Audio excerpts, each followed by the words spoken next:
Welcome to the New England Business Alliance podcast. Connect your business with the right resources. Welcome, everyone, to this episode of the NEBA podcast. Today, I'm so happy to be talking with Barry Braunstein, a fantastic photographer, and as a former photographer myself, I always love geeking out about photo things, so I'm thrilled Barry's here to join us.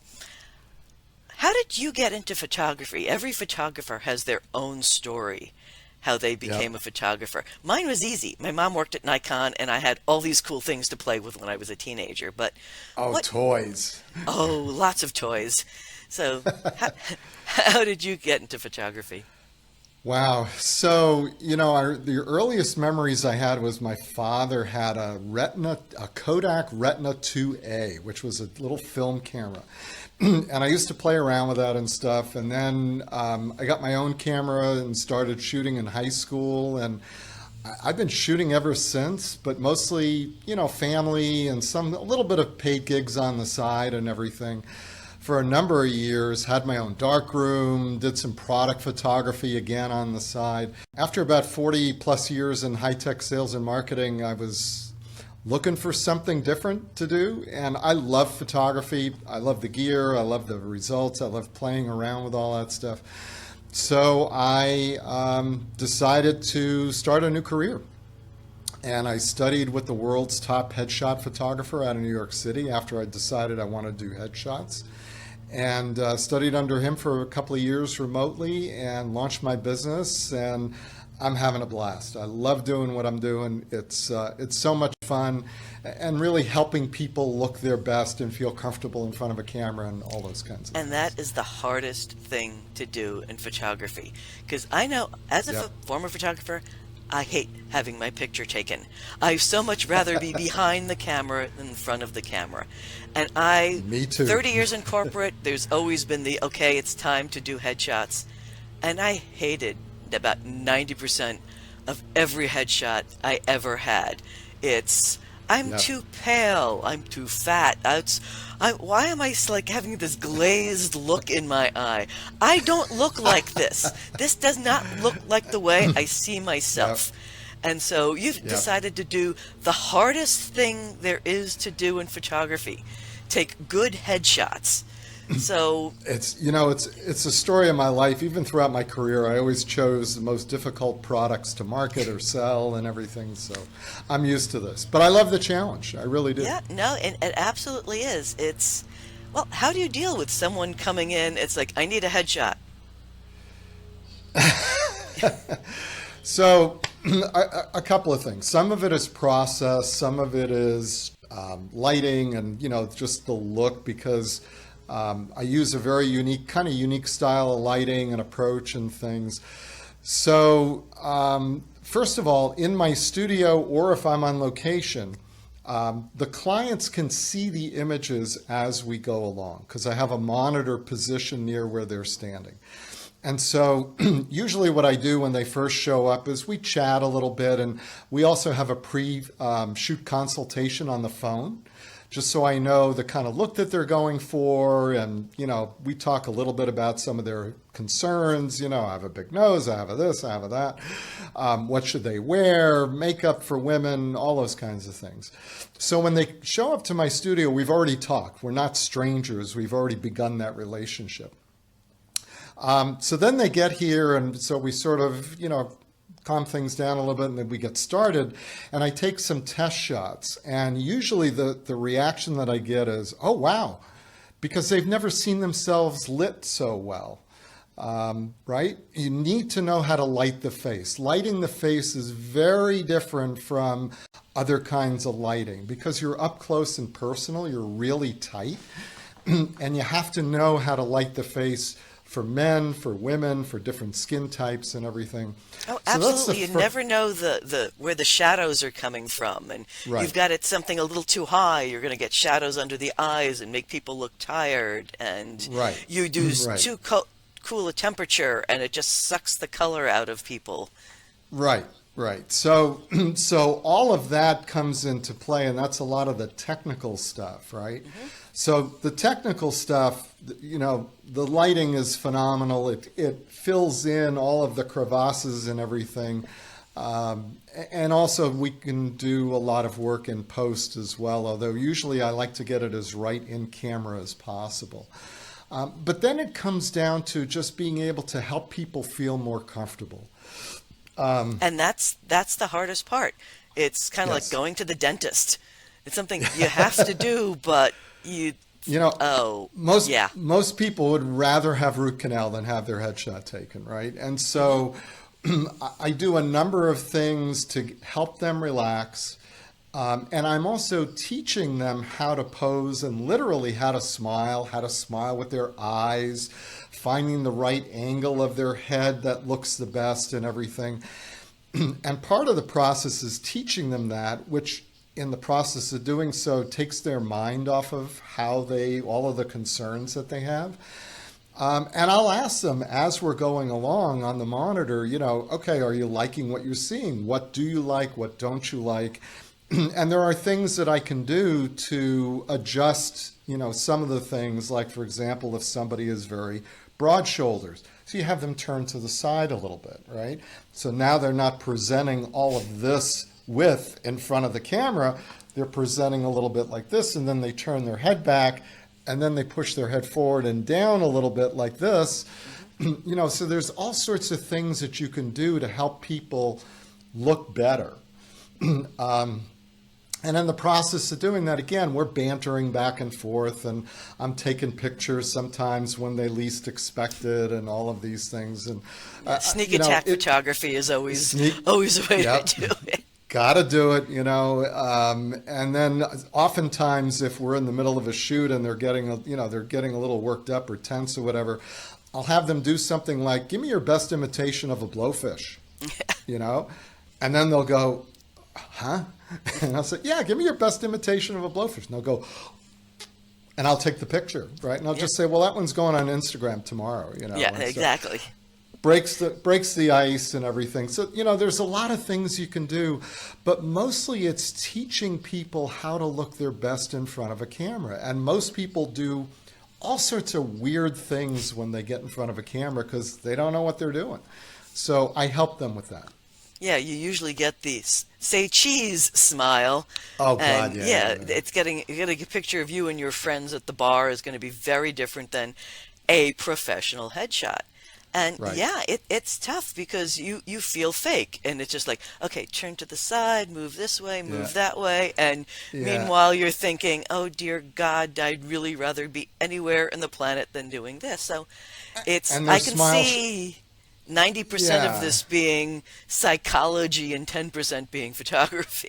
It is. I use those exact figures. I say we're 90% psychologists and 10% technicians, right? I mean, but the 10% is real important. You need to know what you're doing. And again, my experience in sales, I've been working with people since I was a teenager and everything. So, I have a way of helping people feel more comfortable. But again, you got to engage their brain. You have to give them something to do so that they're learning and they're not, stuck in whatever it is that they're worried about in terms of their physique and things like that. And they have to talk to you, not the camera. The Right. camera's just there. They have to Right. be connecting with you, talking with you. There just happens to be this black plastic thing that you put up in your face every once in a while. That's Yeah, a not the little important expensive thing. plastic You are. thing, but yes. They don't need to know Yes. that. You need to know how many thousands of Right. dollars you spent on your baby. But the Yep. person getting the picture taken, that's just a big scary eye staring at them. You have to get them looking at you, not the Right. camera. Most of my clients come in and we do a variety of looks. In fact, I encourage my clients to bring various changes of clothing, and we'll do more formal, less formal, some casual and everything. I've got different colored backdrops if you really want to go down that route. I've got hand painted backdrops, and you can do a black and white treatment. I've done some color photographs. I shoot in color, but I can also come in and process in black and white, which is which I do by hand. I don't just desaturate and apply a filter to it. And you can get a really cool look if you want something that stands out. So, do you have any examples of some headshots that you're really proud of that you look Oh, at like, absolutely. damn, I did good. Yeah, we all have some that are really great. So let's take a look at a couple of these. So this one is of a gentleman who actually came to me via a program called Portraits for Patriots, and we're an organization, a nationwide organization of volunteer headshot photographers, and we provide a free headshot, a complimentary headshot in session to military members who are transitioning from the military into civilian life. And this gentleman came to me and used to fly helicopters in Afghanistan and was transitioning out. And I could have shot him all day long. I mean, he just got in front of the camera. He was, within like 5 minutes, I think we got this shot. And I'm really proud of it. I just love it. And he's got that confident smile look that, is just great. Here's another shot of a woman who is a dermatologist. Oh, that's got And to be tough because people are definitely going to start staring at her skin. yeah, and her skin looked amazing, right? And she was really good in front of the camera and everything. And the lighting, she just looks really, really good. A headshot, by the way, the word headshot is often confused with portraits. Sometimes people mean it's the new word for portraits, if you will. But a headshot literally is a crop from about here up, right? It is literally a shot of the head. A portrait can be anything from, what we'll call a headshot, but it's really not. Usually it's showing more torso. It can be showing even more all the way down to the feet if you want. So it's really about crop and what you're showing. So some of my clients want a little bit of a different look. They want more of a portraity look for their brand or whatever. Maybe they want to give that power pose and everything. So obviously I can do that, or some clients want to show them sitting on a stool. So let me show you some examples of clients that I've shot that offer that. She wanted more of the power pose. She's got a little bit of a turn, and we're showing more of a torso look, right? Similar look for some of the guys. And then this gentleman, he's a voiceover actor, and he wanted, as part of his brand, he wanted to show a little bit more of a casual look than him sitting on a chair and everything. So we did this shot, and this is against a painted background, and it's kind of a cool look. So, you can shoot different things and everything. Just be aware that if you're shooting for something like LinkedIn or even a corporate website, you're typically going to have a limited amount of real estate for the image. And so the real purpose is to show who you are, meaning your face and your expression. And so that's why headshots have become very popular, is because you have a limited amount of real estate and you really can't get a sense of somebody if you have a very small image and that image is also including the body. Now the face is maybe this big in there and you can't tell who the person is. So that's why headshots have really become, prevalent in the last number of years. Okay, we're nearing the time where we're going to be wrapping up. Someone calls you going, oh God, I hate headshots. 3 things that you say to calm them down and get them ready to come in and face the camera. Usually, some of them are funny, or at least I think they're funny. Some of them say, look, I've never lost a client yet. Everybody survives. Number 2 is most people would rather have root canal than have their headshot taken, so you're not alone. And, I've faced all different people with different kinds of looks and different concerns about their looks and everything. And I mean, I've got 130, I think, 5-star Google reviews at this point. So, I think I'm doing pretty well about helping people look their best and stuff. And I'll work with you. Come to my session. We'll prep and everything. And I'll work with you until you get shots that you like. My sessions for individuals actually book for 3 hours. Most don't take that long. But the idea is that there's no time pressure. So we'll take as much or little time as you need, that you require to feel comfortable. I'll do what I can to help you. You'll be able to see the images as we go along. And it's really a collaborative effort. I'm going to work with you. You're going to work with me. We're going to work together. And I guarantee you'll get images that you'll actually love. Where is your studio, and how far will you drive if you need to do a location shot? Great question. So my studio's in Wellesley. I will drive, the most I've driven is 3 hours to a client. I've had clients come to me from as far away as Springfield and as Portsmouth, New Hampshire. I think I'm worth it, I guess, is the answer. But no, seriously, it's an investment. It's a one-time thing. So you want to really get it done right. And there really is a difference between, works and photographers and everything like that. So, when you're going to choose a photographer, I'd encourage you to really look seriously at their work and compare them side by side so you can see really what the differences are. So how can people see your work? What's your website? How can people find you? So my website is www.barrybraunsteinphotography.com. I apologize, it's a long URL, but my name is long and I've been stuck with that for many years. I'm also on Facebook. I'm also on LinkedIn. I'm on Instagram and everything. But the best place is just go to my website. You'll see examples of my work, as well as you have the ability to see pricing and book my calendar and book a headshot session right directly online.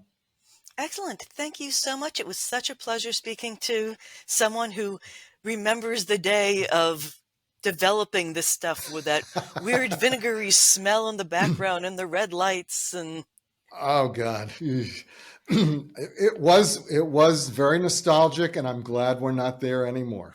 and I love the fact that now you can see the shot as opposed to waiting to get the film and going, ooh, I needed to fix that.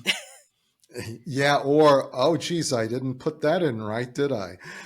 So yes. Yeah, and digital that also is I wonderful. can see that especially for the people sitting that can see their shot immediately. So it's not just this weird, I'm looking into this strange thing while this guy is talking to me. You can see the results as they happen, and they can go, ooh, Exactly. oh, okay, I looked better this way than that way. Oh, okay, let's do it. Right. Because that way they can feel like a part of the process as opposed to just a mannequin. Exactly. It's a learning process, and you can see people's progress if you start looking at the original images versus the images towards the end of the session. People do learn, and that's exciting for me, and it's taken their mind off of the fact that they're doing this in front of a camera. Excellent. So It was such a pleasure speaking with you. I have a fantastic week, and thanks for joining us. Thank you very much. Good talking with you. Take care. Thanks for joining us for the New England Business Alliance podcast. Join us next time for more business resources.